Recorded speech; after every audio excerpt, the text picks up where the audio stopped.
I spent the last 5 days at South by Southwest watching some brand new movies, from horror to mockumentaries, Neo Neon and A24 movies, a Matthew McConaughey flick, and so much more. I saw just under 20 movies at South by, and today I want to rank them all. And I want to give a quick shout out to you guys for all of the support on the channel, because none of this would be possible without your help. Starting off the list, in 16th place for me is The Home. This movie is pretty simple conceptually, but I think that's also the execution. It literally does nothing above average, from your very basic dementia story of someone getting old, them forgetting things. This has a couple of more horror elements, which I thought it was interesting that they swung for those types of things, but it never lands on any of them because none of the characters are really interesting at all. Nothing flows here, and it's honestly just very boring. 15th place for me is Descendant. Now, South by weirdly had this theme of alien movies this year, and this kind of fits in that category in a really interesting way. It does tackle familial trauma, which I've said multiple times in the past is a very overdone thing in cinema nowadays, but I think this at least tackles it in an interesting way.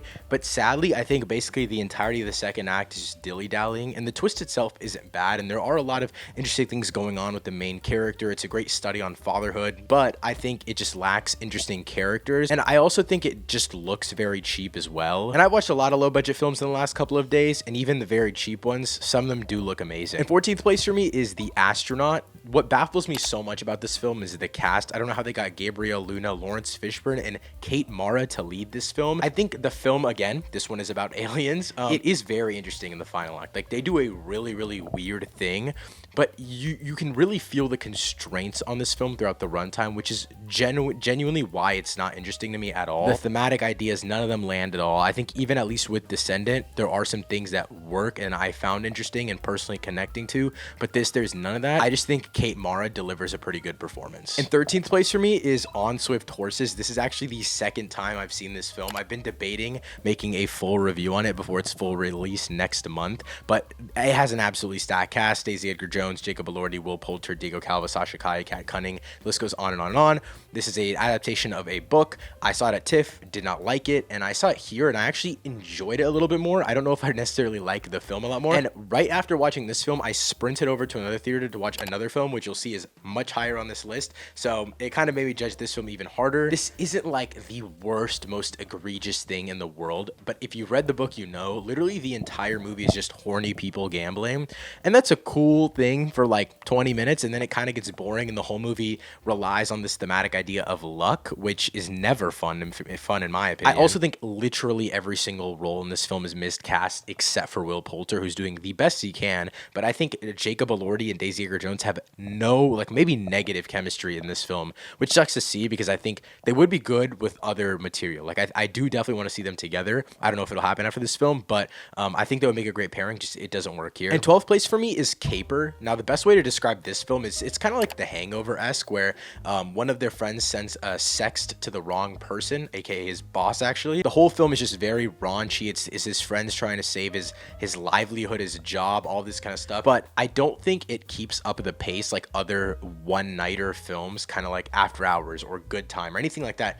It doesn't keep you invested for the entirety of the runtime because none of the characters are strong enough, or at least there's not one main character that you care about. I feel like even in The Hangover, I feel like every single person kind of relates to or connects to one of the characters, but here none of that really happens, so it kind of all just evens out and falls flat. In 11th place for me is Uvalde Mom. This was the only doc that I saw at the festival. I'm trying to get much better at watching docs at these types of festivals. It just never happens because I'm more interested in the other titles, and then they're scheduled at the same time, so I have to make a choice. Uvalde Mom is absolutely brilliant in terms of the material that it's covering. I just think technically it's pretty lackluster. It feels like it was something like I could edit together, kind of felt like an iMovie thing, but I think it does a great job of talking about a modern topic and making sure that the point gets across. I think it also runs a little bit too long. The very first act of this film, it takes the dive of talking about police corruption rather than just specifically gun control. And I think obviously those two things are very interlinked, but I did not expect the police corruption needed to be so prominent, and I absolutely love that aspect of it. Before we get into the top 10, I did quickly want to mention I did miss a couple of big films, whether they're just coming out super soon so I didn't want to waste time with them at the festival, or I just missed them, or whatever the case may be. I did miss The Accountant 2, Death of a Unicorn, Drop, and Fuck Toys. The first three are obviously the biggest titles, but by the end of the festival, Fuck Toys is one of the most prominent titles that they had, and I actually tried to get into it, but I heard it's amazing, and I heard it's probably not going to get distribution, but I'm really excited to hopefully one day see it. With that being said, in 10th place for me is The Surfer. This is the new Nicolas Cage film, and I think it's a really interesting commentary on cults and stuff like that. I don't really know by the end. I was kind of just sitting there and I was like, okay, cool. I just watched this movie, but it wasn't really wowing me in any way. It wasn't kind of pulling me back to kind of thinking about it more or anything like that. I think Nick Cage gives a phenomenal performance, and I think everyone surrounding him is interesting. But again, they don't do something that really just grabs my attention. I think visually it is cool, but like it's doing some weird, wacky things. But again, it's kind of just like dilly-dallying and lollygagging around. And for some people, that's fun. I wish there was a little bit more purpose in the pacing of it. In ninth place for me is Ash. I actually got to attend the world premiere for this. It's directed by Flying Lotus, stars Isa Gonzalez and Aaron Paul. And everyone I've talked to has absolutely hated the hell out of this movie. I genuinely enjoyed it though. It truly feels like a video game came to life. I talked much more in detail about it in my full review, which I'll link up here somewhere, but I really enjoyed it. I think there are some core problems. I think motivationally, writing-wise, there are a lot of plot holes, but it was genuinely such an entertaining time, and the aura of the film overall was also very, very intriguing. And eighth place for me is The Summer of '69. Now, I had no expectations going into this film. I knew nothing about it going in as well, and it is genuinely so funny. It is one of the funniest films of the year. It's a shame that it's getting released on Hulu because I think it deserves a theatrical experience. I think the cast is great. There's great chemistry. This movie is so weirdly sexy and raunchy and disgusting, but I think that's why it works, especially compared to other kind of streaming service coming of age movies. Like I'm talking like He's All That, To All the Boys, all that type of stuff. It's like it kind of gets watered down, but here they're already taking the swing with the synopsis itself, which is batshit insane. So everything just lends itself to being even that much funnier. So I really enjoyed this one. Had a one of the best theatrical experiences of the festival. I 100% recommend checking this one out. In seventh place for me is The Rivals of Amzia King. This is the new Matthew McConaughey film, and I'm very torn on this one. So a lot of my friends absolutely loved this film, but me personally, I think the second half goes in a direction that I just wasn't as interested in. It turns from this kind of heartfelt, slightly sappy family underdog story in the first half to a real like crime thriller in the second half. And the movie feels like it is way longer than it needs to be, but it is entertaining for the most part. I just kind of was feeling the distance from Matthew McConaughey. Maybe it's because this is the first time we've seen him in a live action film in like 6 years, so I just wanted more of him. But yeah, I truly think he did carry this film, but I think thematically there is a lot to chew on, so I think it tells a really interesting story as well. It's a good movie for sure. I'm not saying it's a bad film, but I wish they had taken it in a different direction. In sixth place for me is The True Beauty of Being Bitten by a Tick. I had to read the title out because I keep on forgetting it. This movie was so weird. It surprised the absolute. I was not planning to watch this film. I only watched this because I didn't get into fuck toys. This movie, I'm not going to tell you anything about it other than the synopsis I put on screen. It is such a slow in the first half, but really weird kind of commentary on cults and societal structures, on family, men, women, all that kind of stuff. It's a very interesting way to go about talking about this subject. Something that I feel like the weird experimental storytellers tend to shy away from. I think this is so cool. Like, I don't think it's an amazing movie by any means. I think there's definitely flaws in that being the first half is way too slow, but it is still a very, very interesting film. I think the performances are all good. And I think visually it looks damn great. It looks like a Soderbergh film. It reminded me a lot about Presence, the way that they're able to create division within spaces and draw attention from that is very, very great stuff.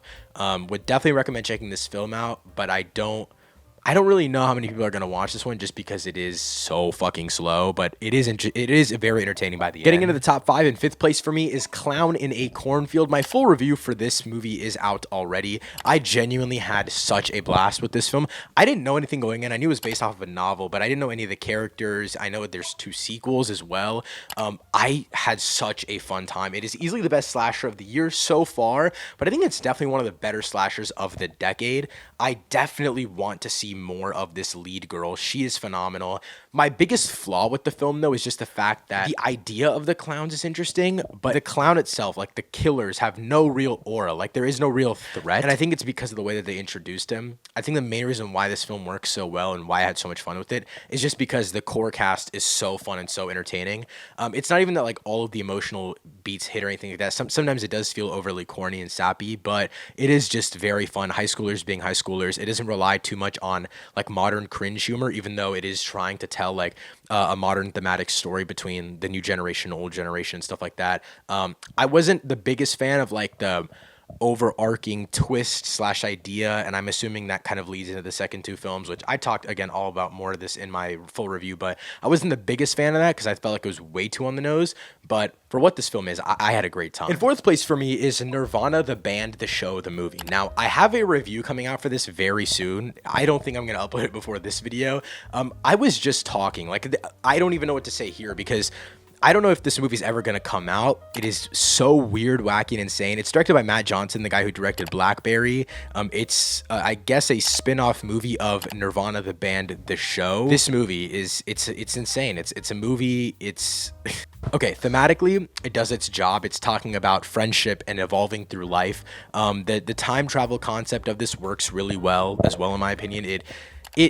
It brings together really interesting ideas in an overly goofy and silly way. At times, I think the humor is a little bit too dumb for me, but at other times, I had a really great time. No one knows anything about this movie, and it's going to get copyrighted into fucking hell, so I don't know how this movie's ever going to come out. Now, my top three was very difficult to put together, specifically my number 2 and number 3 spot, but I landed at in third place for me is Redux. I'm going to read this synopsis out to you because it is so cool. Remember, this is a fairly low-budget film. I believe this is a directorial debut, and the concept goes as follows. A woman travels the multiverse, killing her daughter's murderer over and over again. She grows addicted to the revenge streak, putting her own humanity in jeopardy. So you're telling me multiversal revenge story on a low budget? Oh, this has got to be good. And yeah, man, this was pretty fucking great. My only problem with this film is that the first act is where it peaks. Like, you are thrown into the action, you're thrown into the concept of this multiverse, and you are genuinely so just engulfed by this low budget but like still very immersive universe that they're going through. And I think it's because the core idea of a mother seeking revenge for her daughter's death is so interesting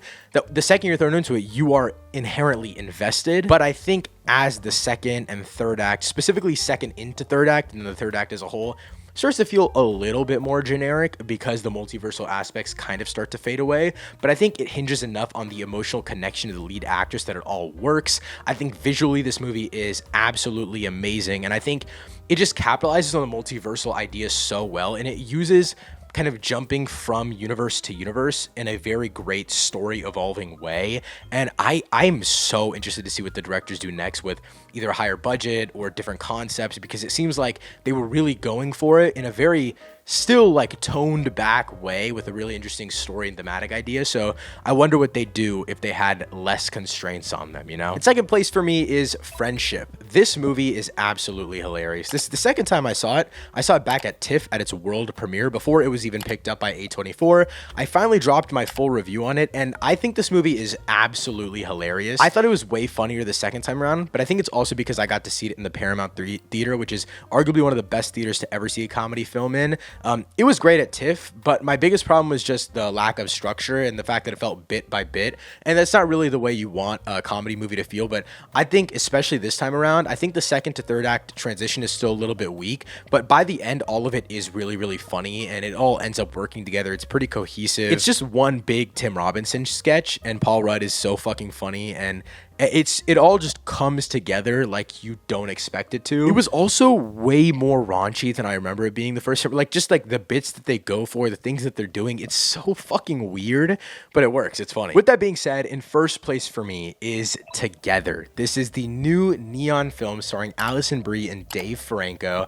This film does not come out until like August of this year. I knew literally nothing going into this film, ran over to it. This was a film I saw after On Swift Horses, and I had the time of my life, man. So I think Dave Franco firstly delivers a phenomenal comedic performance, but him and Alison Brie have insanely good chemistry. And I think the best part about this film is the way that it evolves the story. Like for example, Redux throws you right into the multiversal concept. But I feel like with a lot of modern horror thrillers, they take a lot of time time to set up, and you're like, oh, they're throwing in some hints here and there. It's like a very slow build up, but like, you know, there's symbolic things in the beginning when you rewatch it. This is the definition of that type of movie. But the thing is, it all is worth it by the end. A lot of times these types of films end up just being so lackluster in the first half and have great final acts. They're so lackluster in the first half that it kind of all falls apart. That is not the case here at all whatsoever. Every single second of this film is either hilarious, it's either disgusting, it's either horrifying, or it's just entertaining to watch on the big screen. I had heard just a little bit about this film, like the very small South by Southwest synopsis that they give us going in,